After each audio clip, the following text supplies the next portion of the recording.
아주 막강부대 지휘자들이었습니다. 한번 올라가 봅시다. 이 충무사 사당을 지어놓고 사람들이 외놈 귀신들을 쫓고 편안하게 살게 되었답니다.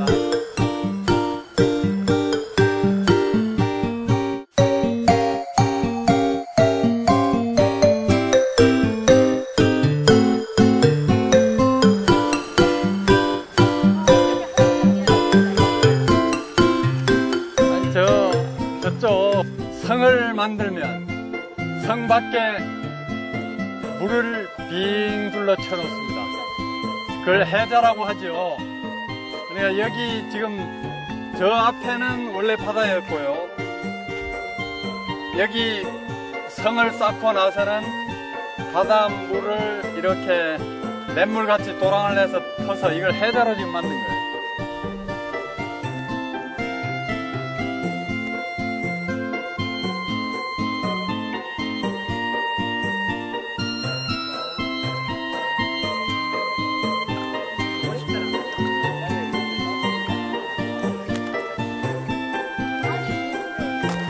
여기가 천수각이라고 하는 자리입니다.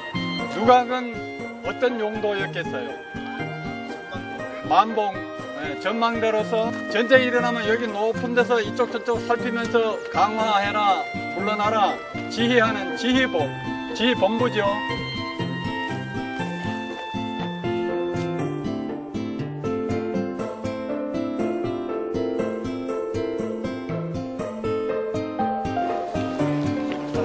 신당가는 전라자수영 이순신의 수군영으로서 남아있는 아주 유일한 그런 공간이면서 건물.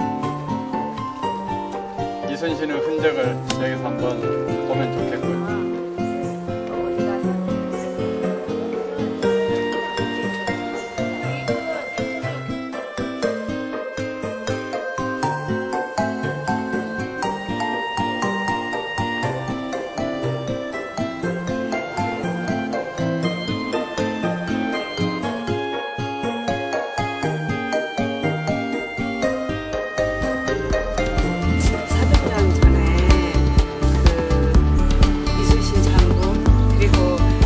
사람들이 어떤 고초를 당하고 어떤 일을 겪으면서 이것을 지켰는가 이걸 너무 생생하게 알게 돼서 사실은 속으로 굉장히 감개가 무량하고요.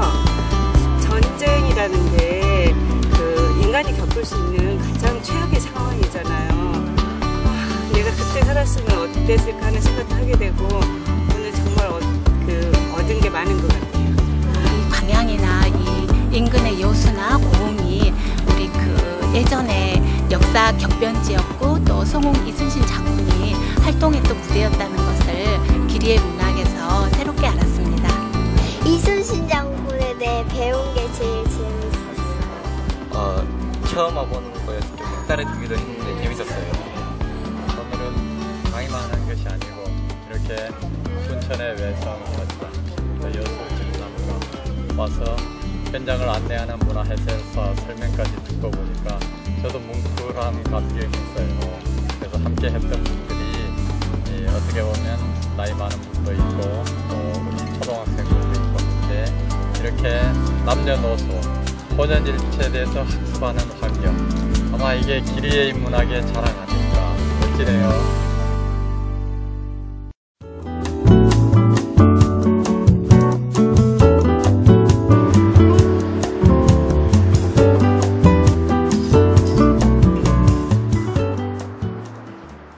저는 우리 지역의 이순신, 전라자수영, 그리고 임진왜란 때 목숨을 바친 이런 분들을 한번 살펴보면 좋지 않을까 하고 계획서에 참여를 한 거예요. 제가 제목을 어떻게 정할까 이제 그냥 대충 계획서 내놓고 이 제목은 그냥 어제 확정을 해서 이제 강의안을 작성을 했습니다. 뭐 비슷한 내용이지만 그래도 이모저모 생각했던 거예요. 임진왜란은 승리의 역사일까 패배의 전쟁일까? 한번 생각해 보시면서 오늘 시간을 갑시다. 그래서 임진왜란 해전 승리의 주역이 누굴까? 전라 좌수영 사람들이 주력이고 그것을 지휘한 이순신 아닌가? 그래서 전라 좌수영 사람들과 이순신, 그렇게 해봤습니다. 임진왜란 직전의 상황을 조금 얘기를 해놨어요. 여러분, 임진왜란은 그 당시 정부나 우리 백성들이 예측을 했을까요? 못했을까요? 네, 했겠죠. 네. 그래서 이제 전라 좌수영과 이순신 좀 살펴보죠. 혹시 여러분들 학교 다닐 때, 공부할 때 임진왜란 총대장, 삼도수군 통제사, 삼도수군 통제영 하면 어느 지역이 떠오릅니까? 어느 지역을 들었습니까? 남해? 네? 여수? 충무? 네. 통영 이름이 통제영을 주는 말입니다. 전부 이순신의 업적은 갱상 우수영, 통영 중심으로 그렇게 얘기가 됐습니다. 실제로 60, 70년대 박정희 시대 이순신을 그렇게 성웅으로 추앙을 하면서 그 세력들이 경상도 세력이 마산 출신 노산 이은상은 광양에서도 38년부터 45년 해방 전후까지 8년 살죠. 그 시인 이은상이 주도해서 이순신의 모든 업적은 그냥 거기에 있는 걸로 했습니다. 그런데 어제까지 다시 확인해 보니까 삼도수군 통제사가 있었던 통제역은 전라 좌수영 여수예요. 거기는 한 번도 간 적이 없습니다. 이제 싸우러만 갔지. 본영 그리 옮긴 적이 없어요. 본영은 그쪽 다 뺏겼으니까 고금도, 저기 목포 앞에 고하도 그쪽에 가서 이순신이 있었던 거예요.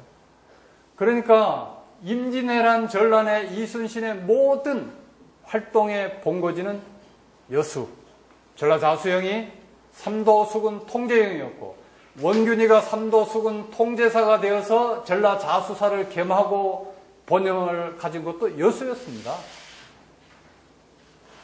그런데 그런 역사를 우리가 알고 자랑스럽게 여기지를 못하고 저 어느 다른 쪽에 있었던 걸로 그렇게 이상하게 학습이 되어 있었어요. 하여튼 그런 면에서 오늘 우리 친구들은 역사를 제대로 배우는 거예요. 이순신의 모든 업적은 여수에서 시작해서 여수에서 끝난다. 그렇게 한번 생각하시면 좋겠고요. 그 다음 쪽에 이제 전라 좌수사가 관할하는 지역. 이제 고려 말부터 왜구가 많이 출몰을 했죠. 그래서 남해안 경비가 굉장히 중요해졌어요. 이제 전라 좌수영이 설치된 것은 조선 초기죠.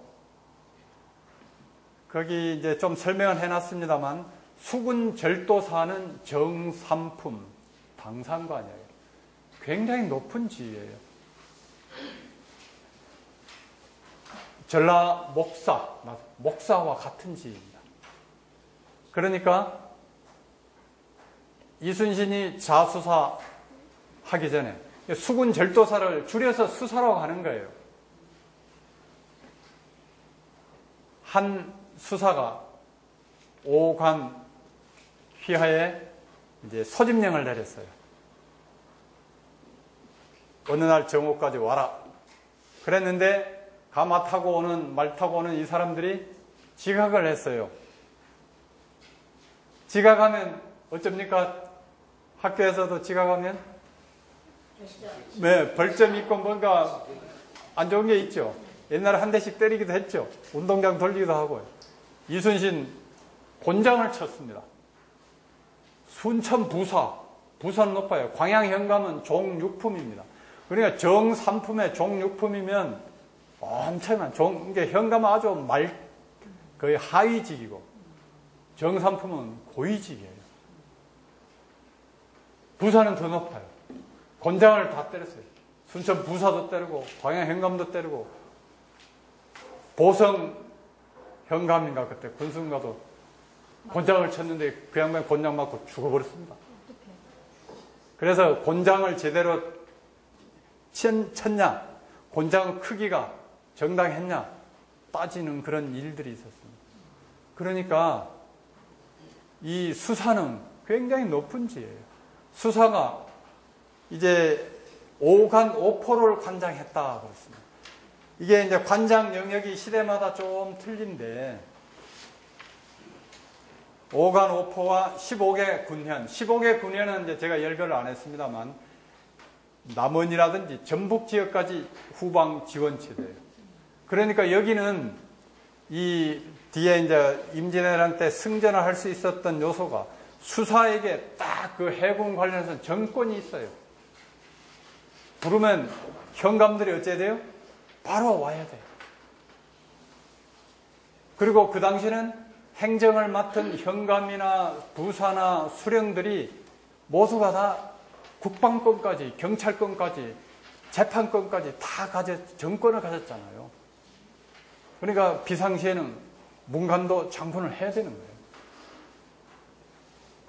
그래서 오간은 이제 본영은 자수영, 여수 빼고 우리 한번 이름을 새겨봅시다. 오간이 어디입니까? 순천, 보성, 나간, 흥양, 광양 그렇습니다. 그러니까 순천부는 지금 순천시가 순천과 승주를 합쳤죠. 그래서 나간은 순천 나간면이 있어요. 그쪽일 때는 나간 벌교, 그쪽은 나간현이었고 순천은 두 군데고 그 다음에 보성은 이제 지금도 보성. 그러니까 보성현보다는 군이었으면 군이 좀 넓고 관청이 크죠. 흥양은 고흥반도입니다. 고흥반도. 고흥이에요. 그 흥양이 중요합니다. 그리고 광양 5곳입니다. 강진이나 장흥이 이 자수영에 속했다가 이제 풀어졌던 그런 관계입니다. 오포는 어디냐? 오포에는 만호가 근무를 해요. 만호도 그 위에 보니까 종사품이기 때문에 현감보다는 훨씬 높은 지위입니다. 군, 무관지이지만. 자, 오포도 사도진이 어디죠? 영남면이요. 여도지는 고흥점안면. 발포지는 고흥도하면. 녹도지는 도양 그 녹동 쪽입니다. 그 다음 방답지는 돌산. 이러고 보면 오포, 만호가 5명 있는 오포 중에 고흥에 있는 곳이 몇 개입니까? 4개예요. 여수에 하나고. 그러니까 전라자수영의 주력 위치는 고흥반도와 여수반도, 돌산 그 언저리입니다. 그래서 섬진강에서 이제 저쪽 해남 우수영 거기까지가 관할 구역이 되죠. 이 부분이 이제 전라자수영 실제로 그 오간 오포는 군대도 내고 군량미도 되고 직접 지휘를 받고 이제 뒤에 뭐 구례 남원 이런 데는 이제 보급 지원 이런 행정을 하는 것이라고 보면 좋겠습니다. 그래서 임진왜란 일어나기 전에 이제 수사가 5명 있죠. 그래서 경상 서울에서 봐서 왼쪽 편이 있는 부산 쪽이 자수영. 그래서 저기 강원도 울진까지 동해안 경비. 그리고 통영, 충무가 우수영 있어가지고 이제 낙동강에서 여기 섬진강 이쪽까지죠. 그리고 전라자수영, 전라 우수영, 충청 수사가 있어요. 그래서 전라, 경상, 충청 해서 3도 합쳐서 통할해라. 3도 수군 통제사라는 명칭이 그래서 나옵니다. 이순신과 전라도는 그러면 어떤 영향이 있을까요? 어디 뒤에 이름표 가진 친구. 이순신은 육군이라고 봐야 될까요? 해군이라고 봐야 될까요? 육군. 출발은 육군입니다. 무과급제에서 무인으로 나오면 또 처음 배치가 육군을 관리했어요. 이제 조선시대 이순신은 또 4대 맹궁, 활 잘 쏘는 사람으로도 보고 있고 그렇습니다. 하여튼 뭐 활 잘 쏘는 것은 배에서도 쏠 수도 있고 말 타고도 쏠 수도 있고 합니다만 실은 이순신 조선시대는 그 육군 해군 가름이 별로 없었어요. 그러다 보니까 좋은 지휘관은 육군을 가거나 해군을 가거나 공군을 가거나 정확한 판단 내려서 제대로 지휘를 할 수 있는 것 아닌가 그런 생각을 합니다. 그래서 전반적으로 보면 육군으로 근무한 적이 많아요. 그러나 이제 역사에 세계에 이름을 낸 것은 해군 대장으로서 이름 낸 거죠. 그래서 뭐 해군이라고 해도 좋고 육군이라고 해도 뭐 틀린 말은 전혀 아니겠습니다만 어찌됐건 수군 장군으로서 이름이 났는데 22년 근무하는 동안에 호남 지역에 몇 년을 근무했어요? 11년. 무과급제에서 22년 무관 근무하는 절반을 호남에서. 중요한 것은 36살 때, 30대 발포. 발포가 어디였죠? 고흥. 도하면 내발리라는 그 도하고등학교 있고 하는 데서 가깝다 그러더라고요. 발포를 가보려고 해요. 발포 만호로 승진해서 그러시죠. 거기서 이제 고흥 사람들하고 관계를 맺어요. 같이 우리가 관계를 맺는다는 것이 참 좋은 일이지만 헤어질 때 원수가 되는 경우도 많잖아요. 알게 되니까 싫어지는 거예요. 몰랐을 때는 그냥 적당했는데. 이순신을 알게 된 사람들 이순신을 어찌 했을까요?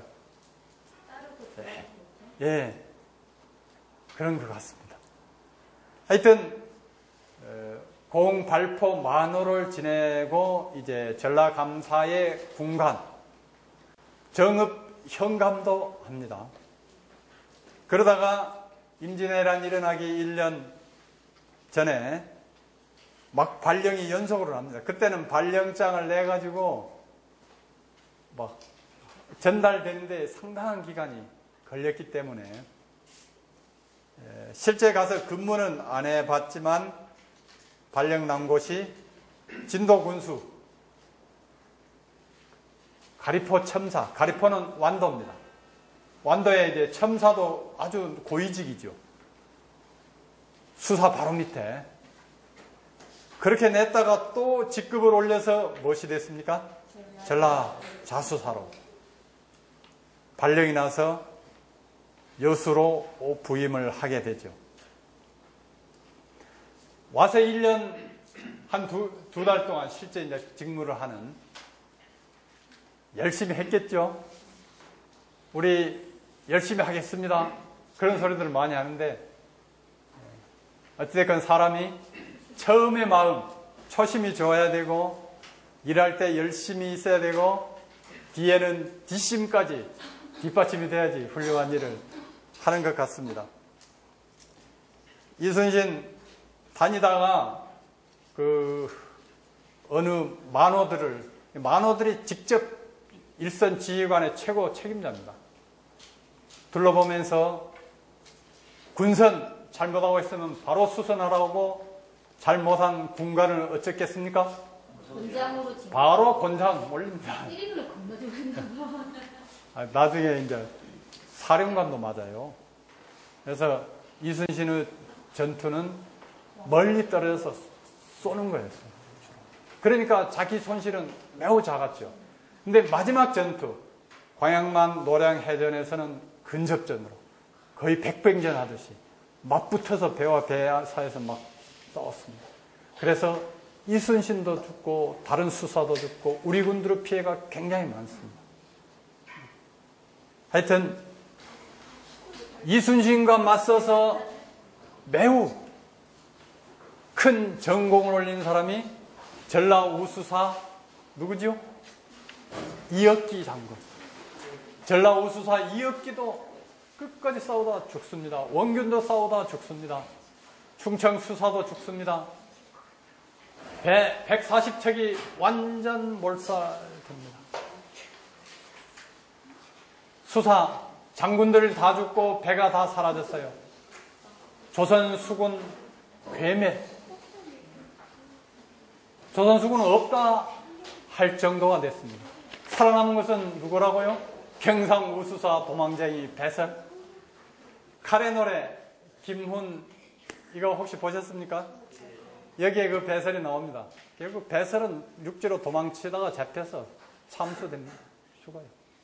도망쳐도 죽고 싸워도 죽는다면 싸워서 이름이라도 명예롭게 후손들에게 남겨주고 가는 것이 선조로서 도리가 아니겠습니까? 근데 경상우수사는 그렇습니다.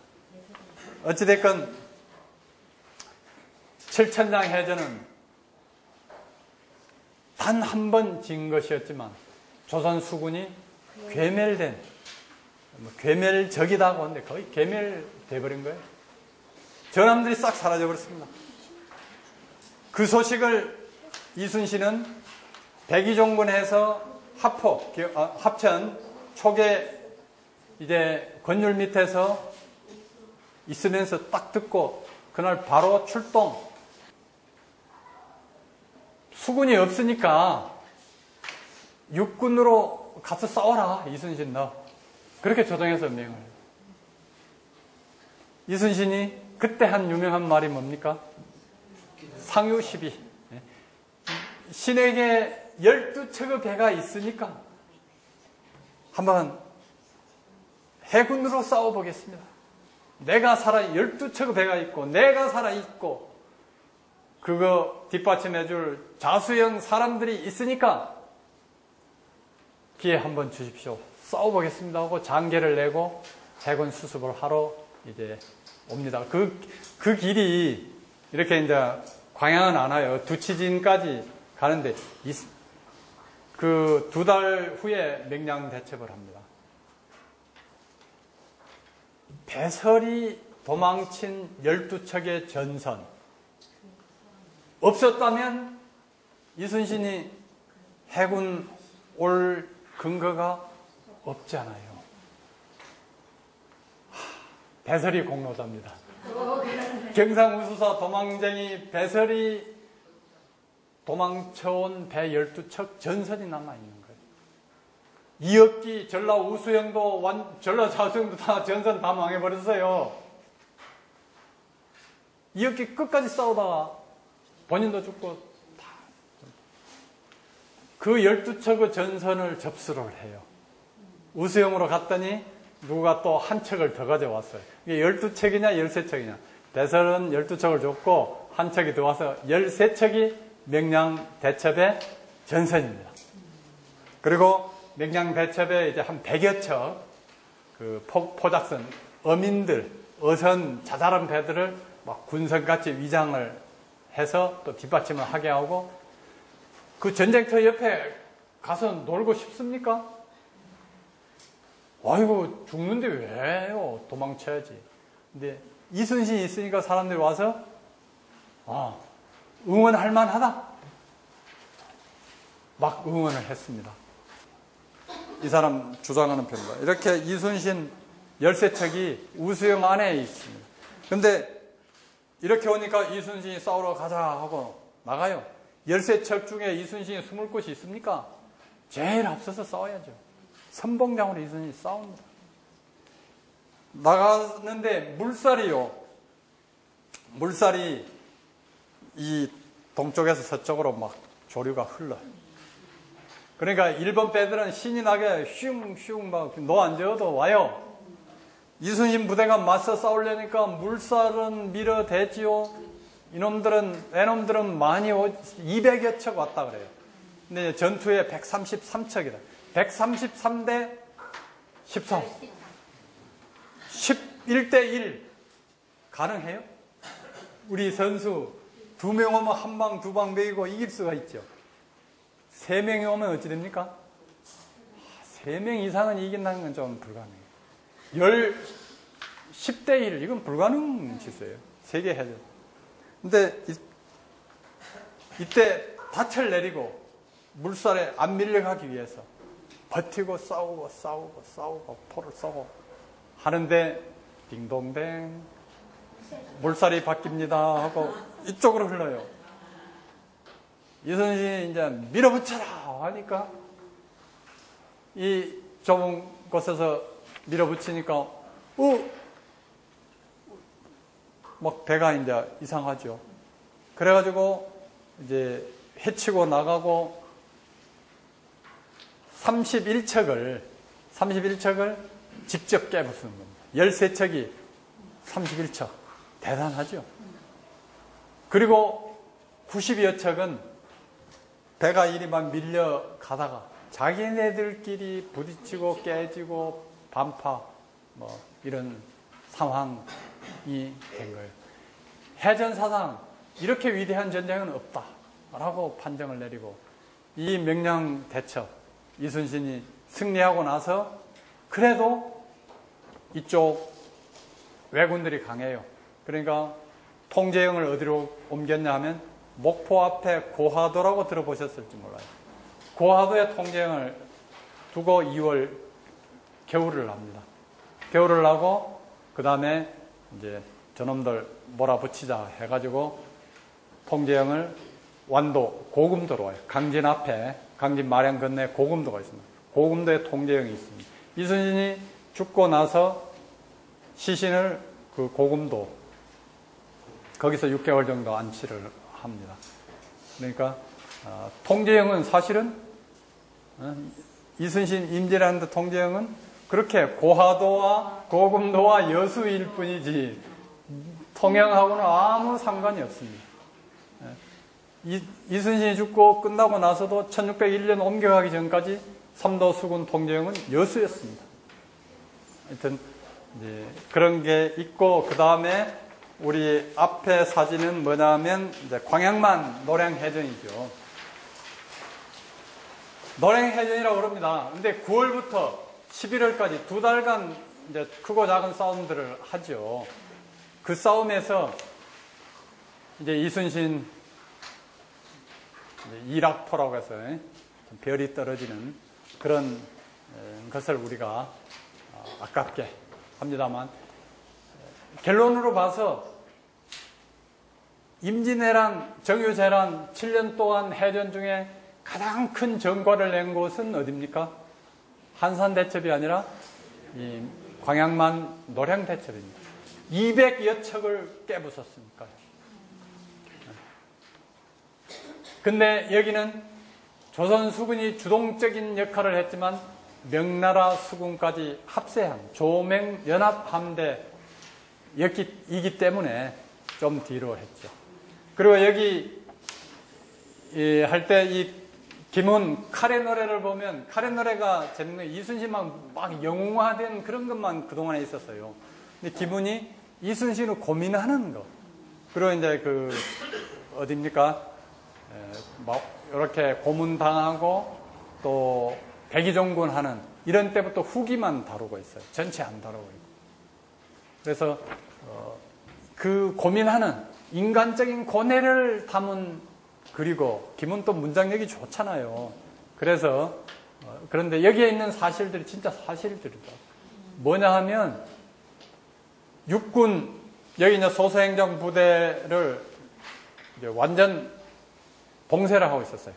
권율 장군과 명나라 유정 제독이 육지에서 밀고 내려와서 너 죽인다 하고 있습니다.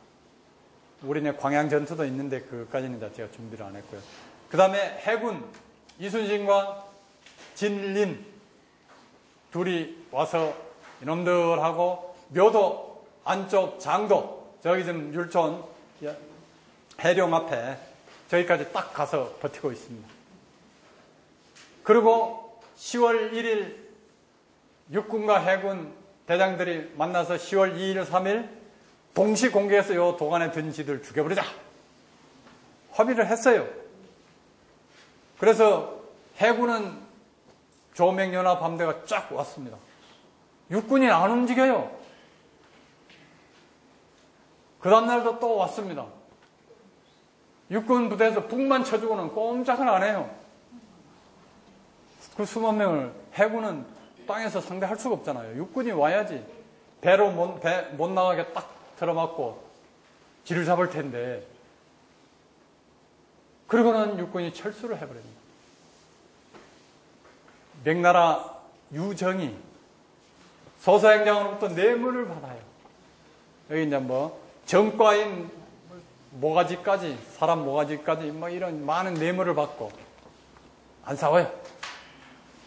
그리고 이제 하여튼 소서행장 나중에 그러고 나서 도망갈 길을 열어줘야 되지 않냐, 그러자고 약속을 해요.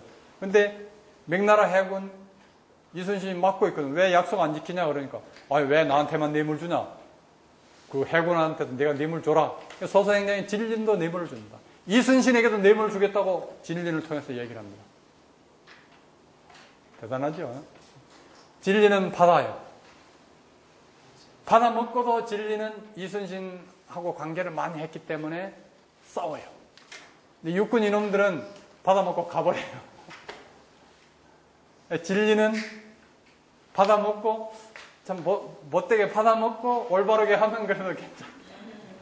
아이, 부끄럽습니다만. 그래서 이 광양만 해전의 진린 부대는 참전을 합니다. 이순신은 단호히 거절하고, 그게 실제적인 소설 상황이 아니라 소설이 그 실제 상황을 제대로 오히려 못 담았지 않았을까, 그런 생각이 들더라고요.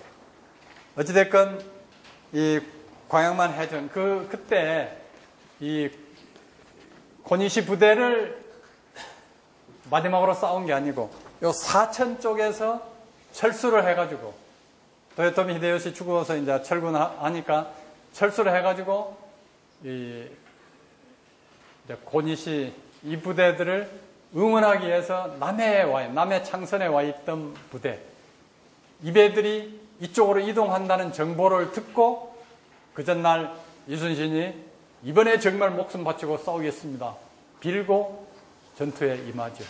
그 전투에서 이제 하동 쪽으로 명나라군이, 남해 쪽으로 우리 조선 수군이 딱 배치를 하고, 이 기간은 조선 수군이 그래도 한 80여 척 배가 보고, 왜냐하면 고하도와 고금도에서 거의 1년 가까이 있으면서 배를 만들었어요. 그리고 자수영에는 배 만드는 기술자, 포 만드는 기술자, 이런 사람들이 많이 있었고요. 그리고 아까지 125명 승선 인원 중에 제일 많은 인원이 어디에 필요한 사람일까요? 네, 잘하네요. 그때 기관이 없으니까 노젓는 사람이 몇 명일까요? 80여 명 정도. 네. 최소 80명인데 100명이 있었다 그러면 대개 100명. 왜냐하면 노가 판옥선이 양쪽에 10개, 20개, 이순신이 처음 만든 거북선은 7개, 우리가 정통으로는 8개짜리, 그러니까 양쪽에 있으니까 16개잖아요. 판옥선 10개씩 있으면 몇 개죠? 20개 노요. 노 하나에 2사람이 매달립니다. 그러면 40명이 노를 졌습니다. 교대 인력이 있어요. 80명이 필수 요원이. 탈라고 어쩌고 3교대까지 하려면 더 필요하죠. 그러니까 125명 중에 100명이 노군이에요. 노군. 그 노군인데 어디서 나옵니까? 저 지리산에 갖다가 앉혀놓고 하루 연습시키면 되긴 될 겁니다만 해도 근력이 그리 쉬운 게 아니에요. 운동 경기 중에 에너지 소비를 가장 많이 하는 게 뭐죠? 조정 아시네요. 제가 알기로는 조정 경기입니다. 그 다음에가 농구 뭐 이런 손. 그래서 노군들이 우리 해안 사람들 아닙니까? 그래서 그 녹군들도 안 죽도록 잘 지휘하고 그래야 되는 거예요.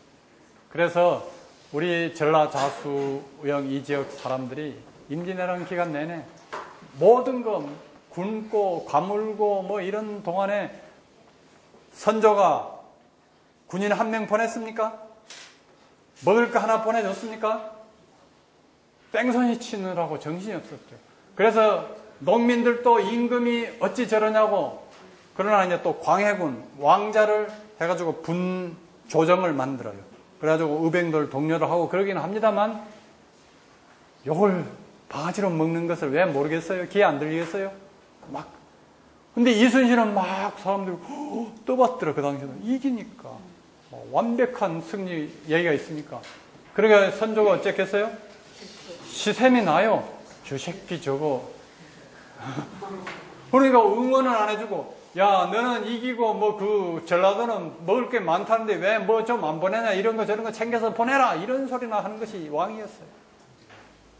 그런 속에서 이쪽 지역 사람들 얼마나 모든 것 다 내놓고 1600년대 이수광이가 순천 부사로 와서 써놓은 것 보니까 전쟁이 끝나고 거의 20년이 되는데 무너진 집 하나 복구할 인력이 없는 거예요. 참혹한 그런 전쟁을 지냈습니다. 이제 뭐 대강 얘기는 다 듣고 한 가지만, 이순신하고 그 원균이 한산 대첩전의 견내량, 아까 그 지도 견내량의 한산도 안쪽에 있어요. 거기서 의견 충돌을 합니다. 이순신은 한산도에서 싸워야 된다고 하는데 원균은 경상 우수사는, 그땐 자수사 우수사죠, 견내량에서 싸우자는 거예요.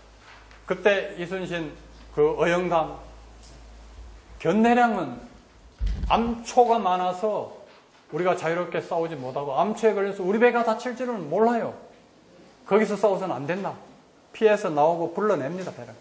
그래서 한산 대첩이 나온 겁니다. 그렇게 의견 차이가 나서 이제, 그런데 그 뒤 전투 상황에서 전라 자수영 배가 위기에 몰려 있는데 옆에 있는 경상 우수영 배가 못 본 채고 가버렸어요.